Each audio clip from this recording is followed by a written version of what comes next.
sure brings back memories.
Open them up. There. Oh, John! She'll love it. It's beautiful. Just like your mother. Well, can we afford it, though? I told ya. I made a nice little bob or two lately, even if I hadn't. It's Christmas. You're a good man, John Horner. I'm a lucky man. Wife and kids like I've got. Means as good as a king. So, it's the doll for the girl and the boat for the boy, right? Right. Spending the loot already, are we, Horner? What do you mean? I've done nothing, what do you mean? John Frederick Horner, I hereby arrest you on the charge of stealing the valuable gem, known as the Blue Carbuncle, the property of the Countess of Morcar. Anything you say... I didn't do it, I tell you, I didn't do it! It's no use, Horner. The man at the hotel gave a very good description of you. Constable! I didn't do it, I tell you! Let me go, will you? I didn't do it! Oh!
Mr. Holmes.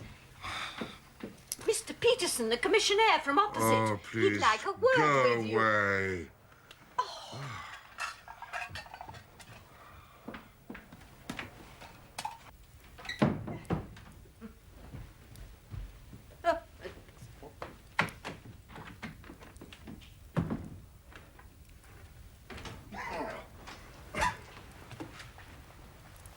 I'm sorry to disturb you, Mr. Holmes. Peterson. Put down your goose. And your hat. It's a fine purchase. I myself favor a goose for Christmas dinner. Well, that's part of the problem, Mr. Holmes. The bird is not mine. You might say I come by it. Huh. For Mrs. Henry Baker, and obviously not your hat. No, sir. Well, there were peculiar circumstances, and I didn't know what to do for the best. It hardly seemed to matter for the police. So I talked to the wife about it, and she suggests I'll come and see you. Not the wise, Mrs. Peterson. Sit down, my dear fellow, and describe these peculiar circumstances to me. Well, sir, it was like this. Last night, I was on my way home from a little celebration. Well, at this time of the year, some of us commissionaires meet to wish each other the season's greetings. Exactly. The season's greetings. Oh, you're a top, sir. Oh, your good health, sir. Well, as I was saying, I was on my way home when I came across what you would only describe as a fracas.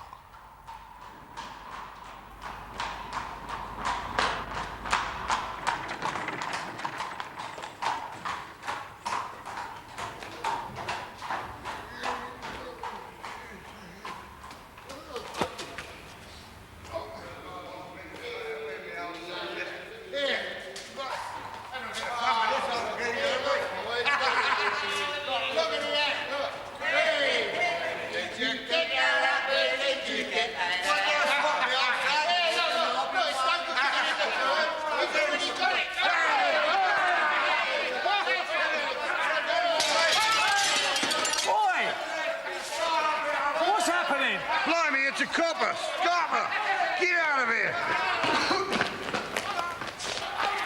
Get out of here!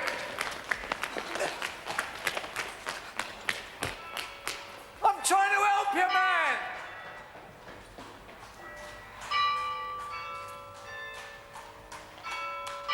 Well, the roughs ran off in one direction, and the drunk fella ran off in the other. I tried to stop him, but he no doubt thought I was a constable about to apprehend him for the breaking of the window. And so you left with the spoils of victory in the shape of that battered hat and the most unimpeachable Christmas goose. Both of which I would willingly have returned to their rightful owners, Mr. Holmes. But the truth is, I didn't know how. My dear Peterson, I do see your problem.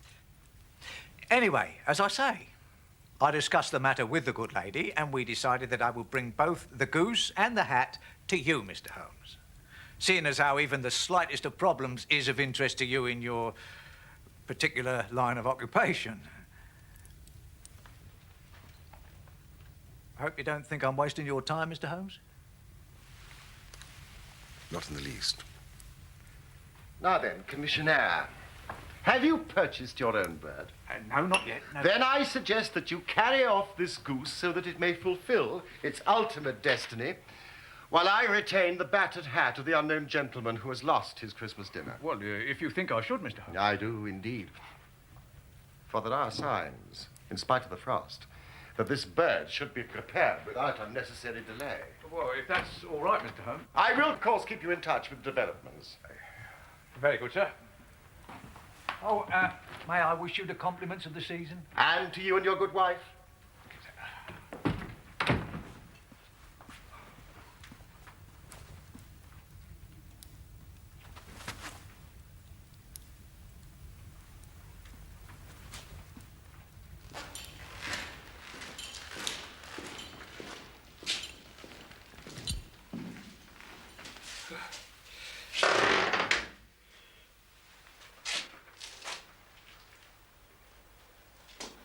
Well, Horner. Her ladyship is not at all pleased with me. You might be under lock and key, but she'd rather her blue carbuncle was. Never took it, Inspector. What is it? Yes. Well, tell me what you did with it, and I'll put in a good word at your trial.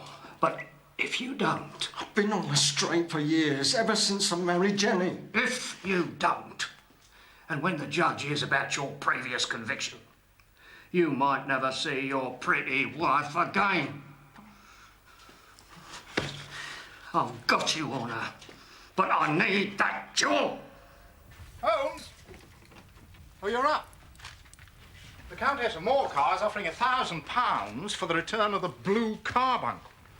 Inspector Bradstreet of B Division is in charge of the case and has arrested Mr. John Horner, a plumber aged 36, who protested his innocence in the strongest terms.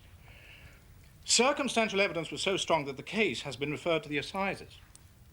Horner, who showed signs of intense emotion during the proceedings, faded away at the conclusion and was carried from the court.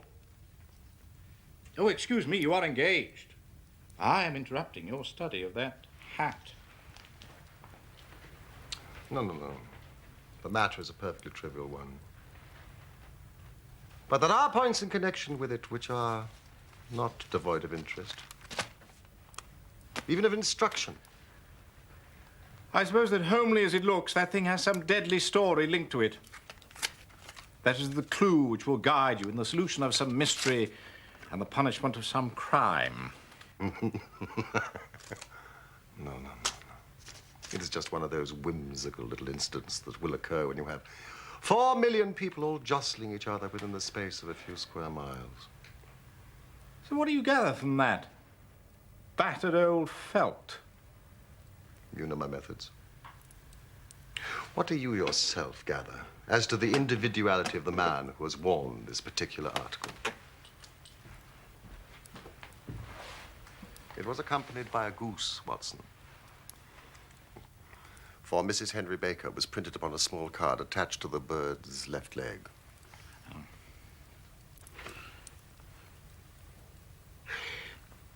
Well, apart from the initials inside, HB, presumably Henry Baker, I can see nothing. On the contrary, Watson, you can see everything. But you fail to reason from what you see. You are too timid in drawing your inferences. Then, pray, tell me what it is that you can infer from that hat. That the man is highly intellectual is, of course, obvious. And also that he was fairly well-to-do within the past 3 years, although now he has fallen upon evil days. He had foresight, but less now than formerly, pointing to a moral retrogression, which, when taken with a decline in his fortunes, seems to indicate an evil influence. Probably drink. This may account also for the fact that his wife has ceased to love him. My dear Holmes. He has, however, retained some degree of self-respect. Now, he leads a sedentary life. Is out of training entirely, is middle-aged, has grizzled hair, which he has had cut within the last few days, and which he anoints with lime cream. It is also highly improbable that he has gas laid on in his house. Well, now you are certainly joking. Not in the least. Well, I have no doubt that I'm very stupid. For example, how do you deduce that the man is intellectual? It is a question of cubic capacity. A man with so large a head must have something in it. Well, the decline in his fortunes, then? These flat brims with the curled edges came in 3 years ago. It is a hat of the very best quality, Watson. Look at the band of ribbed silk and the excellent lining. If this man could afford so expensive a hat 3 years ago and has had no hat since, then he has assuredly gone down in the world. What about the foresight? And the moral retrogression? Here is the foresight. These securas are never sold upon hats. If this man ordered one, It is a sign of a certain amount of foresight, since he went out of his way to take precaution against the wind. But as you see that he has broken the elastic and has not troubled to replace it, a weakening nature. The further points that he is middle-aged, that his hair is grizzled, that it has been cut recently, and that he anoints it with lime cream can all be gathered by an inspection of the lower part of the lining, Watson, and witness the moisture. Obviously a free perspirer, therefore not in the best of training. But his wife, you said she had ceased to love him. This hat has not been brushed for weeks. When I see a man with a week's accumulation of dust upon his hat, and his wife has allowed him to go out in such a state, I fear that he has been unfortunate enough to lose his wife's affections. But he might be a bachelor. Nay, but he brought a goose as a peace offering to his wife. Remember the card attached to the bird's leg? Yes. Well, you have an answer to everything. Just a minute, just a minute. How do you deduce that there is no gas laid on in his house? One tallow candle stain, or even two might come by chance, but when I see Watson, no less than 5. He never got candle stains from a gas jet, Watson. Are you satisfied? Well, it's all very ingenious. Mr. Holmes, the goose. The goose, Mr. Holmes. Well, what of it, man? Has it come back to life and flapped off through the kitchen window? No, sir, no, sir. But see what the wife found in its crop. By Jove, Peterson. This is a treasure trove indeed. You know what you've got. A diamond. Precious stone, but it cuts glass like it was putty. It is more than a precious stone. It is the precious stone. The Hotel Cosmopolitan robbery. The blue carbuncle. The blue carbuncle, indeed. And your reward, Peterson, of £1,000 is not within a 20th of its market price. £1,000? Oh, Lord have mercy. You must admit, Watson, that my deductions in regard to this hat have suddenly assumed a more important aspect. Yes, point taken, Holmes. Now, the question for us now to solve is to trace the sequence of events from a rifle duel case at the one end to the crop of a goose at the other. There is the stone. The stone came from the goose. The goose came from Mr. Henry Baker, the gentleman with the shabby hat and all the other characteristics. So now we must set ourselves very seriously to finding this gentleman and to ascertaining what part he had to play in this little mystery. Found. At the corner of Goodge Street, a goose and a black felt hat. Mr. Henry Baker can have same by applying at 6:30 this evening at 221B Baker Street. Clear and concise. Yes, very, but will he see it? Well, I'm sure he will keep an eye on the evening papers. For the poor man, the loss was a heavy one. Oh, Peterson. Just nip down to the advertising agency and have this put in all the evening papers. Which one, sir? The Globe, Star, Pall Mall, St. James Gazette, Echo, Evening News, Standard, and all the others that may occur to you. Right away, sir. And the stone? I shall keep the stone. Thank you, Peterson. Yes, sir. Oh, and Peterson. Would you pick up a goose on your way back? Give him the money, will you, Watson? We must have something to give Mr. Henry Baker to take the place of the one that your family will very soon be devouring. Oh, thank you, sir. £1,000? £1,000. £1,000. £1,000.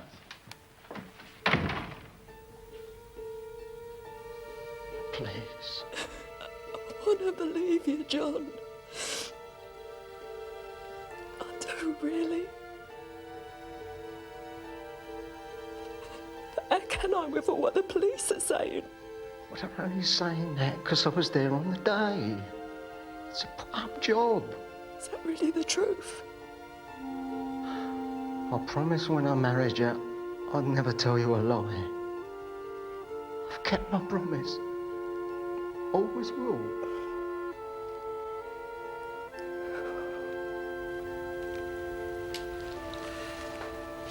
It's a bonny thing. Just see how it glints and sparkles. Of course, it is a nucleus and focus of crime. Every good stone is. They are the devil's pet baits. In the larger and older jewels, every facet may stand for a bloody deed. It was found in the banks of the Amoy River in southern China and is remarkable in having every characteristic of the carbuncle, save that it is blue instead of ruby red. This stone is not yet 20 years old. In spite of its youth, it already has a sinister history. There have been 2 murders, a vitriol throwing, a suicide, and several robberies brought about for the sake of this 40-grain weight of crystallized charcoal. Who would think that so pretty a toy could be a purveyor to the gallows and the prison?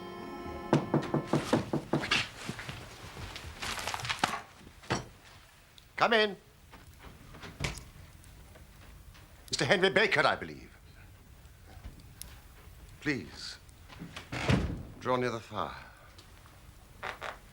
It is a cold night, and I observe that your circulation is more adapted for summer than for winter. Do sit down. This is my friend and colleague, Dr. Watson. How do you do, sir? Mr. Baker.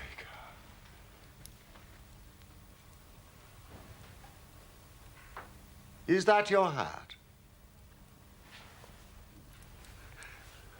Oh, yes. Oh, it is undoubtedly my hat. Thank you, sir. I would have advertised its loss, but shillings have not been so plentiful with me as they once were. I had no doubt that the gang of roughs who assaulted me had carried off both my hat and the bird. I did not care to spend more money in a hopeless attempt at recovering them. Yes, well, of course, that is very understandable. Oh, by the way, about your bird. We were compelled to eat it. To eat it? It would have been a little use to anyone had we not done so. But we have another goose upon the sideboard there, which I presume will answer your purpose equally well. It is about the same weight and perfectly fresh, as you can see. Oh, yes, most certainly. Of course, we have kept the feathers, legs, crop, and so on of your own bird, if you so wish. They might be useful to me as relics of my adventure, but beyond that, I can hardly see what use the disjecta membra of my old acquaintance could possibly be to me. Oh, no, sir, with your permission, I shall confine my attentions to the excellent bird which I perceive upon your sideboard. I would be interested to know where the other bird came from. You see, I am somewhat of a fowl fancier, and I have seldom seen a better-grown bird. It would be of great interest to me to know precisely how it came into your possession. It was the club, sir, the Goose Club. So, sir, the Goose Club? The exact circumstances?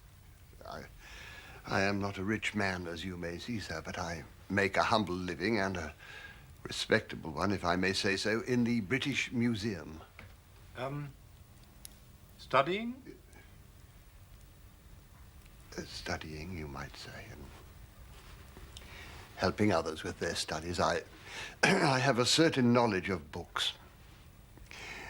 That day, sir, I had finished work early and left the museum in the afternoon. I had a little business to attend to before calling in at the Alpha public house. Several of us who work in the museum frequent that establishment, and this year our good host, Mr. Windigate, had instigated a goose club, by which, on consideration of some few pence each week, we were to receive a bird at Christmas.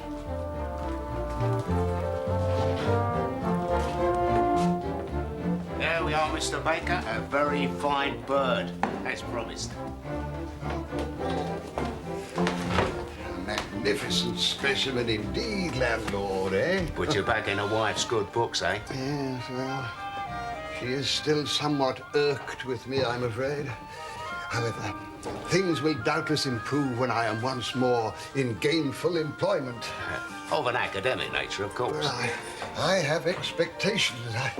Now, I owe you one last payment of 8 pennies, eh? Struck it rich, have we, Mr. Baker? I chanced upon an acquaintance of sympathetic disposition. That is to say, I sold some of my books. Not your books, Mr. Baker. Needs must, Mr. Windigate, and at this season of the year more than ever, we must not deprive those we love. Or even those to whom we are married. And so, if you will set aside this impressive peace offering, I shall fortify myself for the fray with a large glass of whiskey and a pint of your most excellent beer.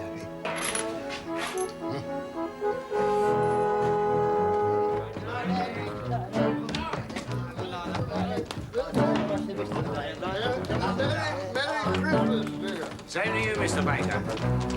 Here we are with you. Bless you, sir. Come on. Inside. Come in. Well, sir, on my way home, I was attacked by the gang of roughs who I believed had stolen the goose. My hat came off in the scuffle, but I remember little of it, save that a uniformed officer appeared on the scene, and we all made off. Yes, of course. We quite understand. In the circumstances. Well, all's well that ends well.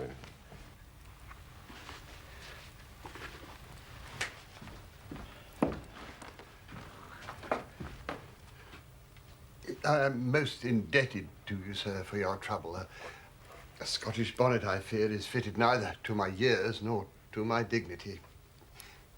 My compliments of the season to you, sir. And to you too, sir. Oh, thank you, sir. Oh, by the way, do you have gas laid on in your house? Gas? Alas, no. Jolly good. Merry Christmas. And to you both, gentlemen. Well, then, so much Mr. Henry Baker. He obviously knows nothing of the matter. Ah, Mrs. Hudson. Watson, do you need nourishment? Not particularly. Splendid. Mrs. Hudson, we shall turn dinner into supper, and we will follow up this clue while it is still hot. Which is more than the supper will be.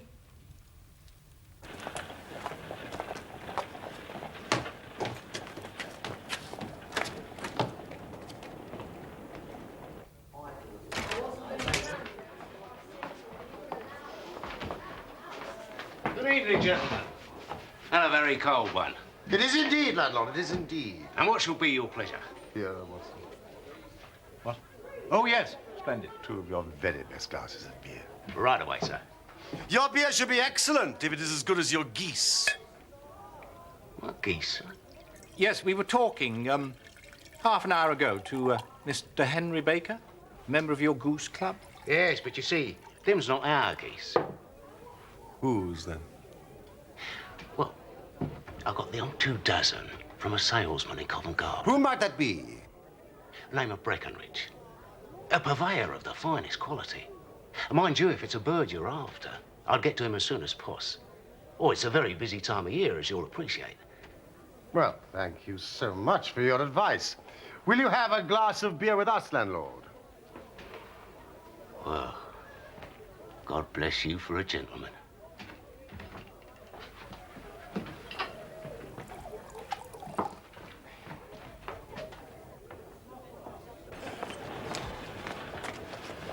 Now, for Mr. Breckenridge. Can't it wait? Watson, we have been given a line of investigation which has been missed by the police, and which a singular chance has placed in our hands. Now let us follow it to the bitter end. Extremely bitter.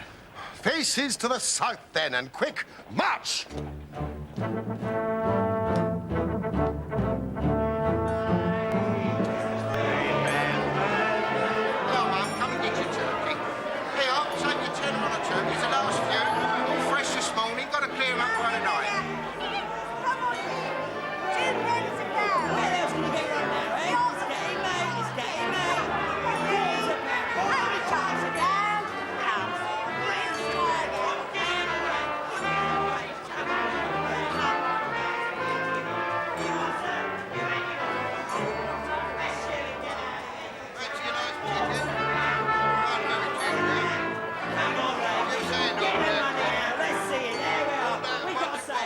Good evening.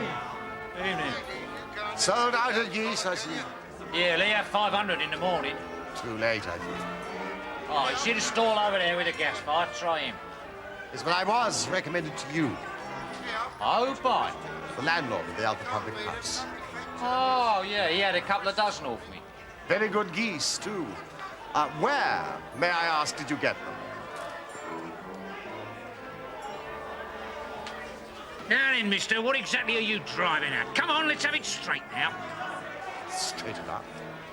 I simply want to know who sold you the geese that you supplied to the Alpha. Well, then I'm not going to tell you, so now. Well, it really isn't no matter. But I fail to see why you should get so warm over a trifle. Warm? You'd be as warm if you were as pestered as I am. When I pay good money for a good article, that should be an end of it. But it's where are the geese? Who have you sold them to? How much will you take for them? You'd think they was the only geese in the world, the amount of fuss that's made over them. Well, I can assure you that I have no connection with anybody else who's made inquiries. Inquiries? It's more like the Inquisition. I'm not telling you. Ah. Well, then, the bet's off. What bet? Ah. What bet? Well, I'm always ready to back my opinion in the matter of fowls. And I have a fiver with my friend here that the bird that I chose is country bred, right, Watson? What? Oh, yes, absolutely. Ah, you've lost your money then, because it's town bred. It is nothing of the kind. I say it is. I don't believe you. Come on, pay up, Holmes. What do you think I wouldn't know, me who's been handling fowls since I was a nipper? I'll tell you, all the birds that went to the Alpha were town bred. You'll never make me believe that. Come on, do the decent, Holmes. Will you have a bet, then? Oh, we're just taking your money. But I'll have a sovereign with you just to teach you not to be obstinate. Done! Right. Now then, Mr. Cocksure, you see these here books here? Well, this is a list of all the folk what I buy off. Now, on this page, there's all me country folk. And these, on this side in red ink, are all me town suppliers. Now, you read out that third name down to me. Mrs. Oakshott, 117 Brixton Road. Yeah, account number 249. Go on then, turn it up in the ledger. Mrs. Oakshott, Egan, poultry supplier. And what's the last entry? 24 geese at 7 and 6 pence. Sold to Mr. Windigate of the Alpha Public House. So, what have you got to say now?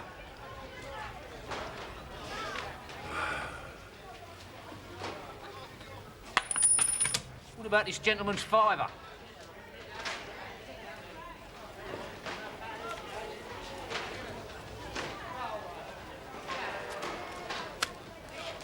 Hey, Charlie, give us some of these boxes. Hang on a minute, I'm busy at the moment. Well done, Holmes. Shall we see this Mrs. Oakshott tonight? Oh, no, not you again. I've had enough of you. Listen, I've told you before. Clear off! The thing is, there were 2 grey-headed geese. Now, listen, I've had enough of you and those geese. I wish you was all at the devil together. If you come pestering me any more with your silly talk, I'll set the dog on you. Now, look here. Mrs. Oakshott told me. You bring Mrs. Oakshott here, and I'll answer her. But what have you got to do with it, eh? Did I buy the geese off you? No, but one of them was mine, all the same. Well, you go and ask Mrs. Oakshott for it. She told me to ask you. You can ask the King of Prussia for all I care. I've had enough of this. Go on, get out of it. This may save us a trip to Brixton.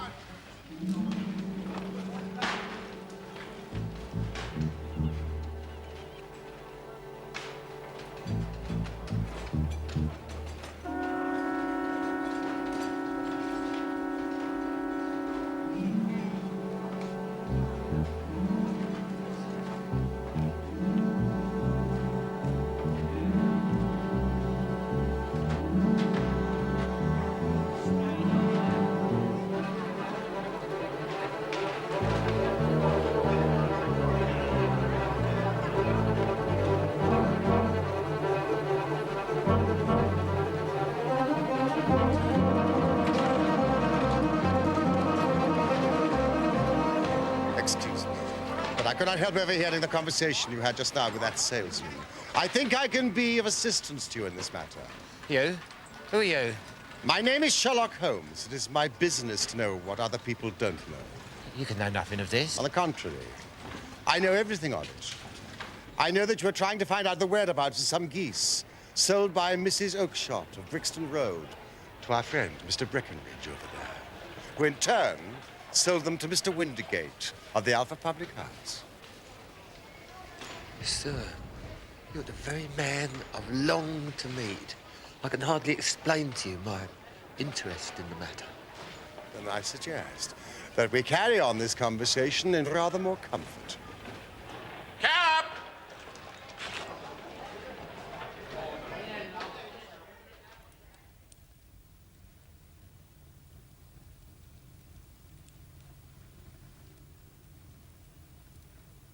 Come in. Take my chair.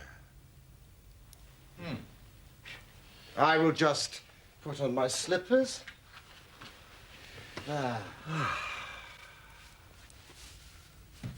I think we should know the name of the gentleman whom we have the pleasure of assisting, don't you, Watson?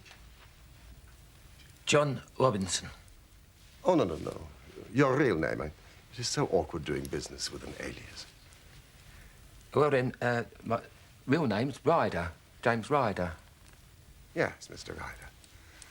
Upper attendant at the Hotel Cosmopolitan.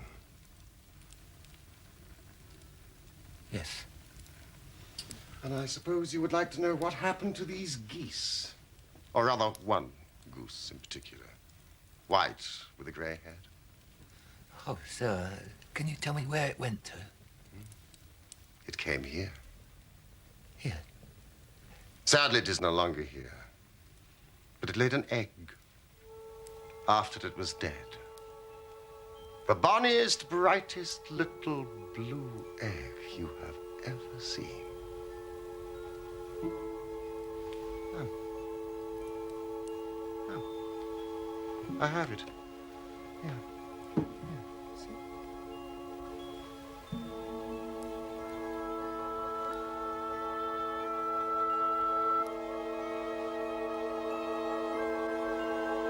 The game's up, Ryder.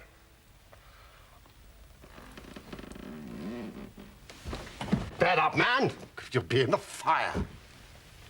What a wretched little shrimp it is, to be sure. There's not enough blood in him for felony. I have almost every link in the chain, Ryder. You need tell me very little. Catherine Cusack put me up to it. Her ladyship's maid? Exactly. You knew from local gossip that Horner had been concerned in some such matter before. So what did you do? You made some small job in my lady's room. You and your confederate Cusack. You then managed that Horner should be sent for. But you stole the jewel. Then you raised the alarm and had this unfortunate man arrested for some... For God's sake, Mr. Holmes, have mercy. Think of my father, think of my mother, it'll break their hearts. Me, I never went wrong before, I never will again, I swear it on the Bible. Oh, don't bring me to court, Mr. Holmes. For God's sake, don't do that to me. Get back into your chair. It's very well to cringe and crawl now, but you thought little of the man that you sent to the dock for a crime of which he knew nothing. I'll fly, Mr. Holmes. I'll leave the country. Then the charge against him will all break down.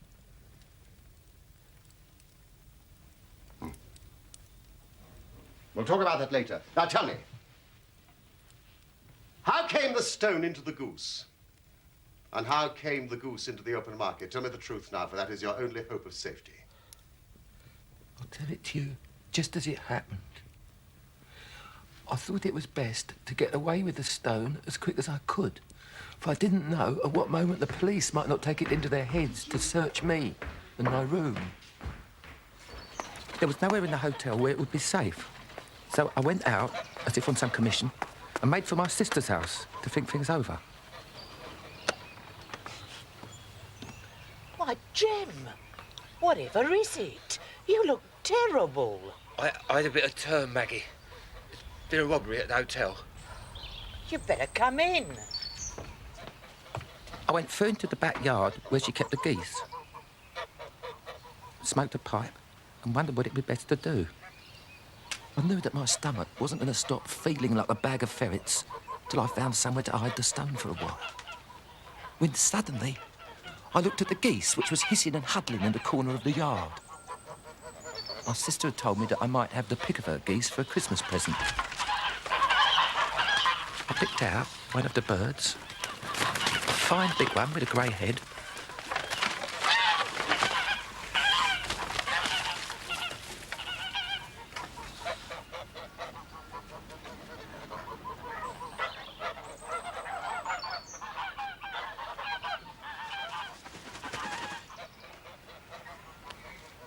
I pushed the stone down its throat as far as my finger could reach.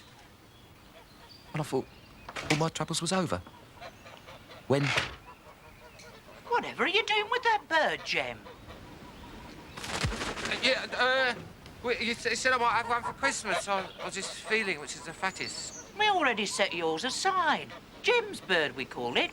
Yeah, if it's all the same to you, Maggie, I'd rather have that one I was handling just now. Well, that one's a good 3 pounds heavier. We fattened it up expressly. Yeah, never mind. I'll take the other, and I'll take it now.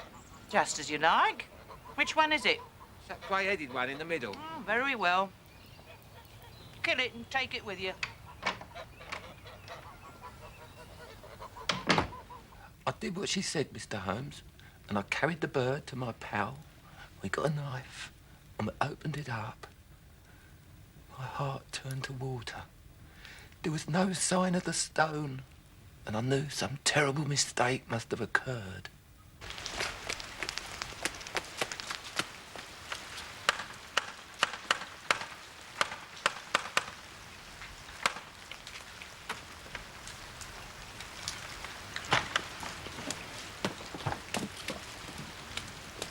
Where are they all gone? To the dealers. Which dealers? Breckenridge at Covent Garden. Tell me, just tell me, was there another one which had a grey head? That's right, 2. I could never tell them apart, I couldn't. Well, what's the matter? What's all the hurry? I ran as hard as my feet would carry me to this man Breckenridge, but he'd sold the lot, and not one word would he tell me as to where they'd gone. I thought I'd go mad. And now, I'm a branded thief without ever having touched the wealth for which I sold my character. God help me. God help me.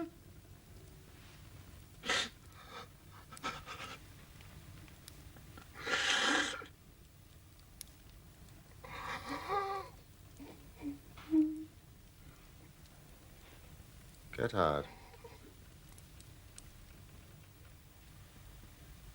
What?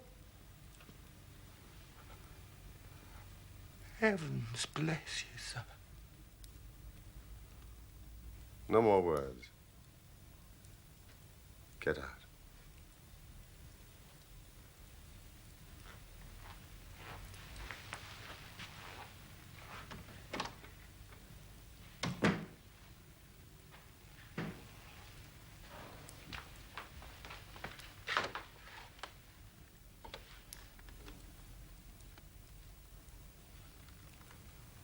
I must confess, Holmes, to being a little surprised. I am not retained by the police to supply their deficiencies.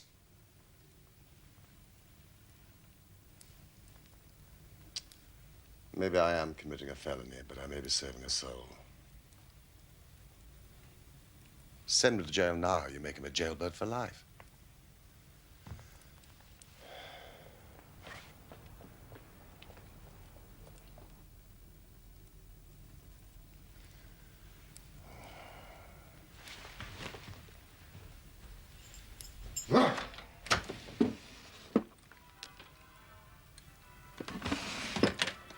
Listen, after all, it is the season for forgiveness. Come. Midnight. Merry Christmas, Holmes. And to you, my dear friend. Just a minute. Holmes, I cannot contemplate eating while John Horner is still on remand. Now, do you suppose that Bradstreet or one of his colleagues might still be at their desks. You're quite right, Watson. Come, let's go.